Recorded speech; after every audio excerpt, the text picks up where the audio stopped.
Hi, everyone. Good afternoon, and welcome to our Aquarium Online Academy. My name is Allie, and I'll be your educator for the next about half an hour. And we're going to be talking a little bit about whales and conservation. So, thank you so much for joining us. We're coming to you live from the Aquarium of the Pacific here in Long Beach, California. Now, we do have options for you to participate as well. So, if you would like to, you're more than welcome to go ahead and send a text over to the number that's right below me here. That's 562-286-1838.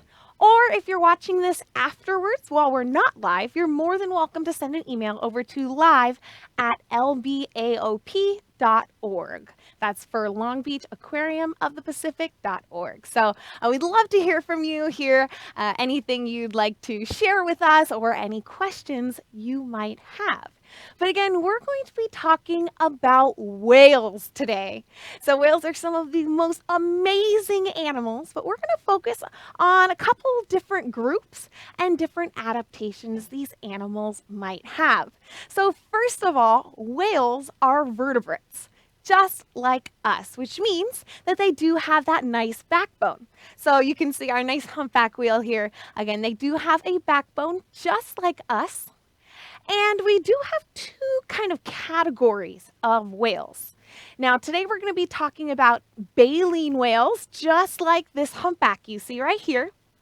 And we're also going to be talking about toothed whales, or sometimes we think of them as dolphins. Do you know dolphins are whales? I know, it's pretty crazy. We don't normally think of it like that, but they are in fact toothed whales. So again, we're going to focus on those two different categories today. But before we do that, let's just talk about what's inside of their mouth. All right, so our first one, I'm going to leave this picture up here, is toothed whales. So what do you think's in their mouth? Just judging by their name, you got it, exactly, teeth. They have teeth inside of their mouth. I actually, I had a dolphin skull around here somewhere. Oh, it's actually way under here. Let me grab it for you. Oh, awesome. Perfect. So this is a replica of a bottlenose dolphin skull. So you can see this is just the top part of the skull. Don't worry, there is a bottom portion as well. But you can really see these nice teeth. Now, these nice teeth are really great for using to catch on to small, slippery fish, maybe even some slippery squid, and then they can swallow those on down whole. So toothed whales, they have teeth. So it's right in their name, and they're going to eat small schooling fish, again, some squid. But then we have our baleen whales. And that was like our humpback we had just a moment ago. Perfect. This is an awesome picture. Now, what do you notice about this picture? Compared to that skull I just held up a second ago, what do you notice about this whale? That's right. They don't have teeth. It's actually all of this stuff hanging down from the roof of their mouth is called baleen. That is why we call them baleen whales. So two different groupings. Now this grouping of whale actually feeds very different. And that is because this baleen inside of their mouth is kind of like a mustache in your mouth. It's made out of the same thing as your hair, your fingernails. It's called keratin. It comes down from the roof of their mouth and it creates almost like a plate, almost like a netting, if you will, kind of like a filter. So a really great picture is to see right up here. So what our whale can do, baleen whales can open up their mouth in the water column. They can then take in thousands of gallons of water at one time. Then they can close their mouth. Okay, but they don't want to drink seawater, right? Because they're mammals just like us. It wouldn't be good if we drank seawater. So kind of the same goes for them. So they need to get rid of all of that water, but they just took in thousands of gallons and they have pleats on the side of their face that you can really get to see all of that expansion, all that water being held in there. Oh, perfect. Here we go. Great, great view here. So they can take in thousands of gallons of water at one time, close their mouth and push that water out through the baleen.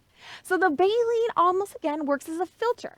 They can push the water out and all the food gets stuck behind. Now in that last video we saw our whale getting some small schooling fish. They love small schooling fish, but also krill. So if you've ever heard of krill, it's a small little shrimp-like animal. Now we have a silly plushy version of it right here, but you can see almost like a little tiny shrimp. However, this is way too big in size. An actual krill, you can see each of these little tiny ones, just smaller than my finger. That is a krill. Now these whales can eat thousands of pounds of food every single day. So you can imagine how many of these tiny krill they must eat almost pretty much every single day to sustain their body weight.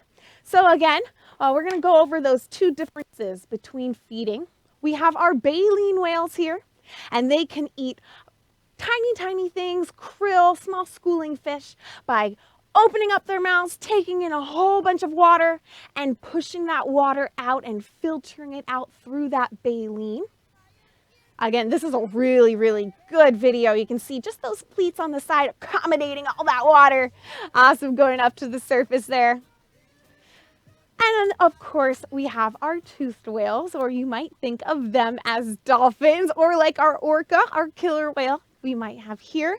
They, in fact, have teeth. Oh, and I did want to show you, actually, we're going to go over to my document cam. I'm going to show you a little close-up of what exactly baleen looks like. So, over here, we have, oh, it's right in our face right here. We are going to back up just a little bit here. All right, now this almost looks like hair. It almost feels like hair too, or if any of you guys have helped in the kitchen making spaghetti, it almost feels like really thin, uncooked spaghetti to me. Now this is the baleen. So this is actually, you can see the different plates of the baleen here. My fingers are right in between it. Now this will hang down from the roof of the whale's mouth, and that's where all the little krill can get stuck in. So just to give you a little view of what that baleen looks like up close. Now, I mentioned before that whales are mammals. Now, we're going to go over a couple different characteristics that make a mammal, and we're going to look at a few differences between our toothed whales and our baleen whales. So, we're going to start with one of my favorite activities, breathing. I'm sure we all like breathing. Whales do too. Even though they live in the ocean, they must come to the surface to breathe air. That is one characteristic that makes a mammal a mammal. However, oh, let's watch this video really quick. Oh, that's a really great video. Now that is a humpback whale. And did you see it come to the surface? And it had that big exhale. Now, common misconception that they're shooting the water out of that blowhole. It's actually just a little bit of water sitting on top of that blowhole getting misted into the air. Very powerful exhale. So sometimes you can see it from pretty far away, especially for baleen whales because they get just so large. Now you can see the back of this whale here. Now we're going to learn how to tell apart a baleen whale from a toothed whale by just looking at their blowhole or blowholes. Now this whale right here, you can actually see if you look very carefully, there are two blowholes right next door to each other. Baleen whales, oh, here's a really great photo of a gray whale. So this is a common species we see off of our coast. Now this is a baleen whale, and they have these two blowholes on top. Does everyone see? One, two. These two blowholes on top. That's a really good indicator without even looking in their mouth that that is a baleen whale. Whereas, let's go ahead and look at a toothed whale. What do you notice about the top of a toothed whale's head? I want you to compare a little bit here.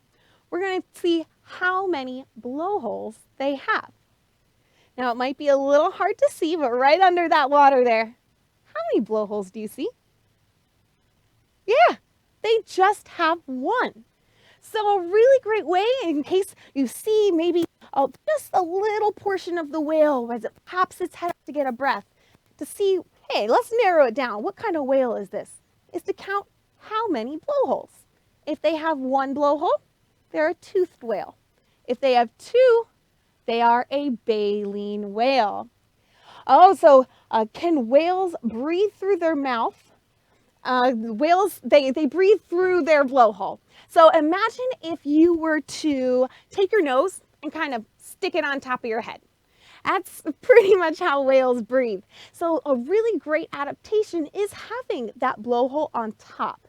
And that's because if you're swimming through the water and you need to get air, you can just come up straight to the surface to meet the top of the water instead of coming and bringing your nose up out of the water. It'd be a lot of more work to do that. So it's nice that they can just float on up to the surface, take a nice breath, and dive down again. Now, another question came in. I love these observations. What is that crusty stuff on the gray whale? Wonderful question. That's actually one of my favorite things to talk about, because gray whale, all over it are barnacles and sea lice. Now, a single gray whale can have up to 2,000 pounds of barnacles and sea lice on them at any given moment. Now, barnacles are a small little invertebrate. It almost has a volcano-shaped little shell. They're pretty small animals. We might have a picture of one here coming up. And they actually hitch rides on the gray whale. And the color you see here, almost like a yellow-orange, that is the sea lice all over the whale there. So it does change from time to time. Of course, the whale's moving, but it's whale lice and barnacles. All right, awesome. So we talked about those two blowholes on top for these guys, and of course the one blowhole. So that covers one characteristic that makes a mammal a mammal. But we're going to talk about the next one, and that one is a little confusing sometimes when we look at these animals, because that is that all mammals have hair or fur. Now I'm going to step back for a minute. I want you guys to see if you can see any hair. See any hair or fur? Not really, right? No, there's not a lot of hair or fur that you can see on these animals. Oh, this is a great picture. My friend, by the way, I am not alone here in the studio. My friend, Miss Alicia, is doing a wonderful job putting up pictures behind me here. And my friend James is taking your questions over at our computer that you're texting in. So they are here with me as well. Now, you don't see much hair. You haven't seen like a whale swimming with long, beautiful braids, anything like that. And they do have hair at some point in their life. So actually you can kind of see, does everyone see these bumps? Yeah, humpback whales, you can see them pretty well. Now those are little tiny, almost hair follicles. Whereas some other animals, you really can't see it too much. Let's take a bottlenose dolphin, for instance. If we were to look at a bottlenose dolphin, you can see right on the rostrum, that's the kind of nosy area, you might say there. Right there, when they're born, they might have little tiny hairs. It almost is like a little mustache. So they have tiny little hairs, but most of the time we don't get to see it because they don't keep it for very long, so it does fall out. But mammals do in fact have hair sometime in their life, and of course that does include our whale friends. Oh, now my friend Xavier texted in, how many species of whales? Well, there are about 90 species total of whales, and my friend James let me know that about 70 of those are toothed whales, which means around 20 of those are baleen whales. It's a really great question, Xavier. Lots of different kinds of whales out there. Depends on where you look in the ocean as well. All right, now we are going to move on to another characteristic of a mammal, and that is milk. Yes, They do produce milk. So we'll kind of go over this one very shortly. And that is they do feed their babies milk. However, whale milk is not quite like cow milk you might buy from the grocery store. It's very, very thick, almost the consistency of cottage cheese. Very thick, because those whales, when they're babies, they want to get nice and blubbery to stay warm. Now, you might have heard that word before, blubber. That is just a fancy name for a layer of fat that the animal has to help it stay warm. Some other animals out in the ocean might use their fur. Some might use blubber and fur. But in a whale's case, they do use that blubber. So they want to put on a nice, healthy weight to stay nice and warm. Now, here are some whales that we see commonly off of our coast here on our whale watches. So, of course, you do know the orca. We see those occasionally. And we do have, it looks like bottlenose dolphins. These are Pacific white-sided dolphins. These over here are common dolphins, and these right here are really cool. These are called Rios Dolphins. Now they might look a little different, and if you notice, look at their dorsal fin here. They look a little scratched up. Don't worry, that's totally normal. They actually are very mouthy with each other. A lot of toothed whales are, but Rios dolphins especially, very mouthy with each other. So they might leave little indents or little grooves on each other. But don't worry, that is completely normal behavior for that species. Alrighty, let's move on to warm blood. That is our fourth characteristic that makes a mammal a mammal. All of these whales you see here do have warm blood, just like us. So what exactly does that mean? Well, it means we have warm blood, right? Well, what happens when we go into different environments? If I were to take my temperature right now in room temperature, it would ideally be the same internal temperature as if I was in the snow. The inside of your body stays the same, no matter what your surroundings are like. Whereas some other animals, depends on where they are, if they're in the sun or if they're in the cold. We mammals have a very consistent body temperature. Now again, blubber definitely helps keep that nice warm body, and fur in some cases, but warm-blooded is that fourth characteristic that makes a mammal a mammal. Again, you're more than welcome to text on in. I'm going to put the number at the bottom of the screen one more time. It is 562-286-1838. If you have any observations or questions you'd like to share with us, all right? All right, our last thing we're going to talk about that's relating to mammals is that live birth. Now, mammals do not lay eggs. You didn't come out of an egg when you were born. Neither did our whales here. So they are born live, and some whales are born at thousands of pounds when they're born. Believe it or not, the largest animal ever to be on planet Earth is a whale. Now, you may have heard of this whale before. It is a blue whale.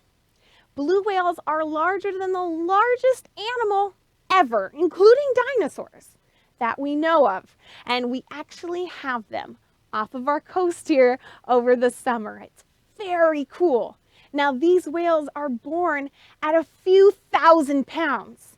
Imagine that. That's very, very large. But they get to around 350,000 pounds. We actually have a life-size model here at the aquarium, and it is so cool to stand next to. Just see how small we are. Now, here's a really great video we'll watch here. As you can see the whale just under the surface. You see that? Oh, awesome. That blue whale came right on up. So when we're out on whale watches, when we're out in the ocean looking for different marine life, we might not see the entire whale. Now, I mentioned to you that blue whales are around 350,000 pounds. That's a lot of weight to come and get out of the water when they don't have to. Now, believe it or not, they're so big they can't really do it even if they wanted to. So most of the time we don't maybe get to see the entire whale, but we'll see certain parts of it. Oh, great question here. So Paul texted in, Paul, are whales born on land? That's a really great question. Whales typically do not come on land. However, there is potential that an orca whale, for instance, might slide up on the beach, maybe to capture some prey like a sea lion. That is behavior for certain groups, but in general, no, they are always in the water. Great question. And Adrian, how long are whales pregnant? Wonderful question. Most whales are pregnant about a year, so about 11 to 13 months across pretty much all species. So they have a long time in their mother's belly. It's kind of similar to us. Just around a year, maybe a little over or a little under. Now, we are so lucky here at the Aquarium of the Pacific to partner with Harbor Breeze Cruises, and we actually go out every single day and look for marine life. Now, we see a variety of things. We talked about those toothed whales and baleen whales we see, but it depends on the season what we see. So actually right now we've been seeing a lot of humpbacks recently, also some gray whales. And on our boats, oh, here's some great pictures of some awesome sightings. You never know quite what you're going to see. It does change every single trip. But here's some really good views of some of our local marine life. Oh, here's the blue at the top with the baby. Does everyone see that? That tiny little dorsal fin? That's a baby blue whale. Isn't that amazing? Now, we do have interns on our board, on board of our ship as well. So we have interns from the Aquarium of the Pacific that go out onto the water, and their primary goal is to get pictures of these animals and to document where we found them with a GPS system. Oh, do any other planets have whales? Noah just texted in. Great question. Not that we know of. Not that I know of. But who knows? We don't know too much about other places, so but not that we know of. Great question, Noah. So back to our interns on board. We are so lucky to have a team that go and take pictures of these animals. Now you might be thinking, well, why would you want to take so many pictures of these whales besides how awesome they are? Well, it's actually pretty important. And this is where we touch a little bit on conservation. It's really important to see the population numbers of these animals. And believe it or not, some of these animals can live 50, maybe 100 years. And whales tend to move. For instance, gray whales, they migrate all the way from Alaska to Baja, back up to Alaska, every single year. They're on the move most of the year. So we have interns taking pictures of these animals, and you can actually distinguish individuals from each other. So let's go ahead and take a look actually right behind me here. So here are two different pictures, and we are going to pretend that we are a marine mammal ID intern on our boat here at the Aquarium of the Pacific. And we're going to be looking at these two different pictures. Now, what are we looking for exactly? To see if they're the same or to see if they're different? Well, they do have different markings sometimes. Oh, here's a cool marking. That's a cool marking. They might have maybe certain pieces, maybe they got bit by something, and they might have a little scar from it. Maybe it's their coloration. We look for various aspects to try to see if we can match certain individuals. And we partner with Cascadia Research Collective, and we can actually give them our data so we can see where these animals are and try to help protect them. Now, Keith says, what happens if that whale can't get back in the water and stays on the beach? Have you heard of beached whales before? Yeah, sometimes it does happen. Unfortunately, if maybe a whale maybe gets too close to the shore, gets pushed up, or maybe it lunges on the shore for some food, unfortunately can't get back in the water, then that becomes an issue. So, of course, they will do their best to use their flippers and their tails to kind of move themselves back in the water. But oftentimes we do have some really awesome marine mammal rescues down here in Southern California that are always willing to help out as well. So, and that's another thing that we touch on here with conservation, is just how to help out these animals. That's exactly why we take photos of them, to see what their routes are. Maybe here in Long Beach, we have a lot of boats. Lots of boats. We have the biggest container port in the United States. That's a lot of things coming in and out, and that means a lot of boats. So we want to make sure that our whales, we're not putting them in harm's way. We want to work with our whales to not only have all of our cargo ships, but of course keep our whales safe as well. So let's go ahead and look at this picture again. Let's see if we can figure out if this is the same whale. So go ahead and take a moment, look for different aspects. What do you think? What do you see? All right, let's see if we can put up and see if we can circle any regions that might look the same, things that our interns might be looking for. Oh, so you notice two different patterns here. Oop, there and there, and there, oop, and there. Do you see how they might match up? All the little coloration. So it might be a little difficult sometimes, because at first glance, I didn't think these would match either. That's because of the shading or the color, and sometimes it's of the angle. See how this one is a little more, whoop, this one's a little more on its side, whereas this one over here is a little more coming from the back. So our photo ID interns do really take that into consideration when IDing these animals. Now, before we go, I do want to mention one animal that really needs our attention right now, and that is a small cetacean or whale, dolphin, and porpoise. This is a small porpoise called a vaquita. Have you heard of a vaquita before? Not a lot of people have, and it's actually, it does need our help right now, and it doesn't live very far away from us here in Southern California.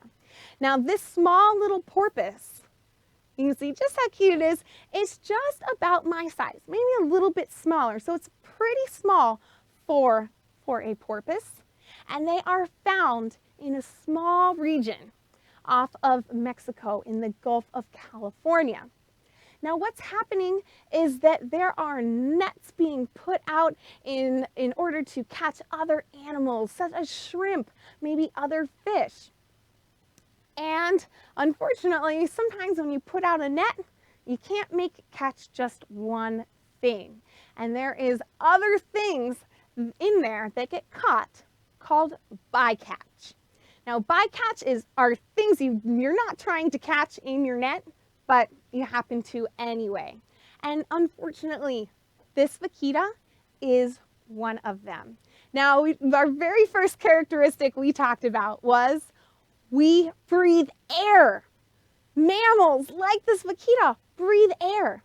So if they're swimming along underneath the water and they get caught in a net, they can't make it to the surface for air, and that's one thing they need to survive. So we believe that there's less than 20 of these left in the world. And so we need your help as scientists to come and explore and learn about these animals to see how we can help them. And you're already doing a really great first step, learning what this animal is, what we can do to help protect it. One really simple thing is, if you like to eat seafood, check out sustainable seafood. Ask where your seafood comes from. Ask how it's caught, because it really does affect other animals out in the ocean as well, such as the vaquita. But I do want to say thank you so much for coming out with us today. Again, thank you so much for joining us for our online academy. Hopefully we'll see you again, and have a great rest of your day.